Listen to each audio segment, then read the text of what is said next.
നമസ്കാരം. ഹോശാന പാട്ടുകളാണ് അവന് ചുറ്റും. സ്തുതിഗീതങ്ങളാൽ ആബാലവൃദ്ധം അവനെ പുകഴ്ത്തുന്നു.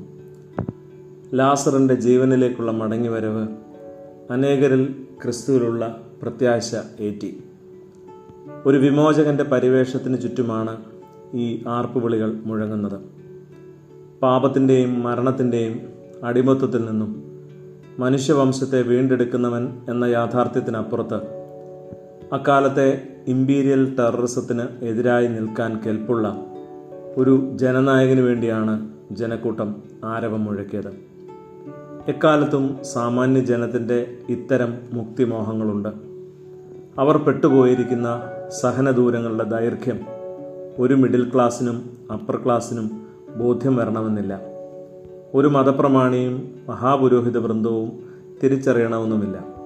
എന്നാൽ തങ്ങളെ മനസ്സിലാക്കുന്ന ഒരുവൻ, തങ്ങളോട് കഥകൾ പറയുന്ന ഒരുവൻ, ആ കഥകളിൽ ധനവാന്മാരുടെ കൂട്ടിവെക്കലുകളെയും ആതിഥ്യ മര്യാദയില്ലായ്മയൊക്കെ കർശനമായി ശകാരിക്കുന്നവൻ, ദരിദ്രന്മാരോട് പക്ഷം ചേരുന്നവൻ, വിശക്കുന്നവരോട് മനസ്സലിവുള്ളവൻ, അധ്വാനിക്കുന്നവരോട് ആശ്വാസവാക്ക് പറയുന്നവൻ, പാപികൾ എന്ന് പേർ ചൊല്ലി മാറ്റി നിർത്തപ്പെട്ടവരുടെ കൂട്ടുകാരൻ. ശരിക്കും ഇങ്ങനെ ഒരാൾക്കല്ലാതെ ആർക്കാണ് അവർ ഓശാന പാടുക? ദേവാലയത്തിലെ അവൻ്റെ ചാട്ടവാറടിയിൽ പുളഞ്ഞ കച്ചവട താൽപ്പര്യങ്ങളുടെ കുത്തക മുതലാളിമാർ വളരെ പെട്ടെന്നാണ് സംഘം ചേർന്നത്. ഓശാനകളുടെ ഘോഷം ക്രൂശിക്ക എന്ന കൊലവിളിയാകാൻ അവർക്കധികം നേരമൊന്നും വേണ്ടി വന്നില്ല എന്നത് ചരിത്രം. ശരിക്കും ക്രിസ്തുവിനെ അടയാളപ്പെടുത്തുവാൻ ബാധ്യതയുള്ള നമുക്ക് അവനിൽ പ്രതീക്ഷ വച്ചിരുന്ന സാധാരണക്കാരുടെ പ്രതീക്ഷകൾക്കൊത്ത് ഉയരാനാകുന്നില്ലല്ലോ പ്രിയരെ.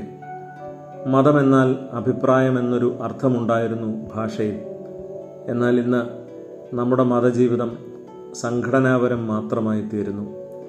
വ്യത്യസ്തമായൊരു അഭിപ്രായമായി നിലകൊള്ളുവാൻ നമുക്കാകാതെ പോകുന്നു.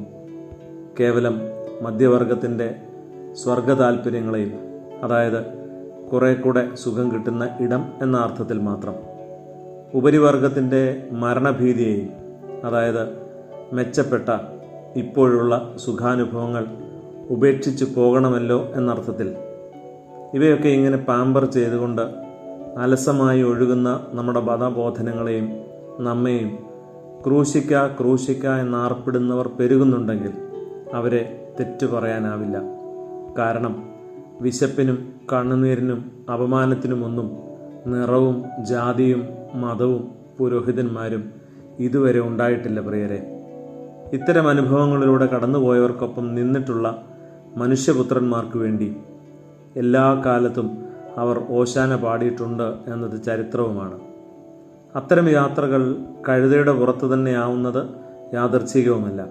കാരണം അവ ഒട്ടും ബുദ്ധിപൂർവമായ യാത്രകളല്ല. വരുംവരായികളെക്കുറിച്ച്, തങ്ങളുടെ കംഫർട്ട് സോണുകളിൽ നഷ്ടങ്ങളെക്കുറിച്ച് ഒന്നിനെക്കുറിച്ചും വലിയ ആലോചനകളില്ലാതെ ഹൃദയം കൊണ്ടുള്ള പുറപ്പാടുകൾ മാത്രമാണ്.